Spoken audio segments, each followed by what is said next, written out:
तो कुछ दिनों पहले मैं जेईई मेंस के प्रीवियस ईयर क्वेश्चंस पेपर देख रहा था। इस साल का जैसे ये पेपर था 2025 का, उसमें मैं क्वाड्रेटिक वाले सेक्शन को देख रहा था कि क्वाड्रेटिक में कौन कौन से क्वेश्चंस आए। तो मेरी नजर इस क्वेश्चन पे गई थी।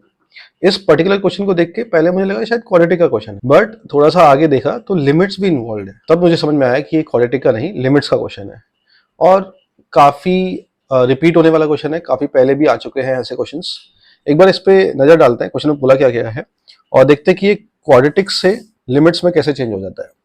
तो क्वेश्चन बोला गया let alpha t and beta b t are the roots of this equation. तो ये जो क्वाड्रेटिक है ये टी के फॉर्म में है, मतलब वेरिएबल तो एक्स ही है लेकिन इसमें टी भी इन्वॉल्व है, तो हमारे जो रूट्स आएंगे वो टी के टर्म्स में आएंगे। इन्होंने बोला है कि अगर हम टी को -1 से आगे अप्रोच कराएं तो अल्फा और बीटा ए और बी को अप्रोच कर रहा है रेस्पेक्टिवली। आप यहाँ देख सकते हैं, यहाँ लिखा हुआ है कि अगर टी -1 की तरफ अप्रोच कर रहा है तो अल्फा ए की तरफ, और टी -1 की तरफ अप्रोच करेगा तो बीटा बी की तरफ अप्रोच कर रहा है।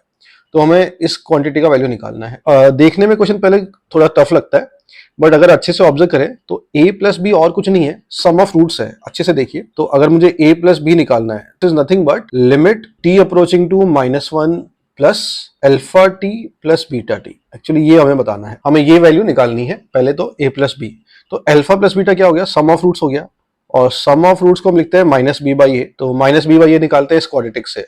तो आप देख सकते हैं कि क्वाड्रेटिक में b a है, this is b and this is a, तो -b/a निकालते हैं। तो negative of t plus 2 to power 1/6 -1 upon t plus 2 to power 1/7 -1, ये -b/a आ गया।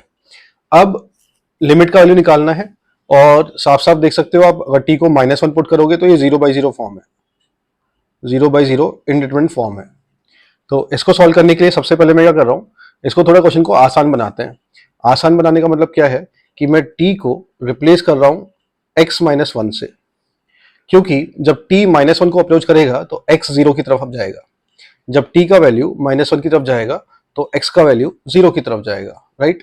Limit x tending to 0 plus negative of, अब अगर हमने t को x-1 रखा तो आप देखिए कि जो न्यूमरेटर है उसमें हमें मिलेगा x प्लस 1 की पावर 1/6 -1, और नीचे क्या मिलेगा हमें, x प्लस 1 की power 1/7 -1। This becomes standard form.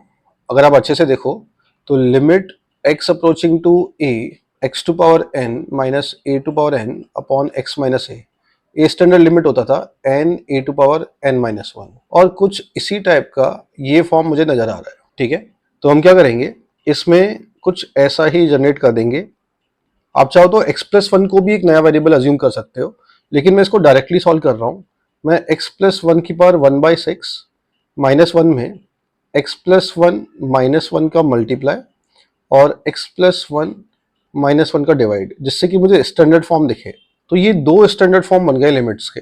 तो यहाँ पे हम ये फॉर्मूला लगा के इसका आंसर निकाल सकते हैं। So it becomes negative of, ये हो जाएगा 1/6 इंटू 1 की पावर 1/6 -1। सिमिलरली 1 तो डिनोमिनेटर में आएगा हमारे पास, डिनोमिनेटर में आएगा 1/7 इंटू 1 टू पावर 1/7 -1, तो ये हो जाएगा -7/6। ये क्या आया हमारा, a प्लस बी का वैल्यू। अब हमसे पूछा क्या है वो देख लेते हैं। हमसे पूछा गया है 72 टाइम्स a प्लस बी का होल स्क्वायर। तो 72 टाइम्स a प्लस बी का होल स्क्वायर, इसका वैल्यू आ जाएगा 72 टाइम्स -7/6 का होल स्क्वायर। तो 72 times 49/36 and that is 2 into 49 and that is 98, right. तो ये फॉर्मूला हमें स्ट्राइक करना चाहिए कि ये फॉर्मूला हमारा लिमिट्स में लगने वाला है। दूसरी बात, आप एक और काम कर सकते हो, यहाँ पे आप एल हॉपिटल रूल भी लगा सकते हो। एल हॉपिटल रूल से भी ये डायरेक्टली सॉल्व हो जाएगा, काफी इजी तरीके से सॉल्व हो जाएगा। But I wanted to give the information about this standard formula जो काफी यूज होता है। यहाँ पे मैंने ध्यान रखिए x+1 को x ट्रीट करके मैंने ये फॉर्मूला लगाया है। आई होप ये बात समझ में आई होगी। Thank you.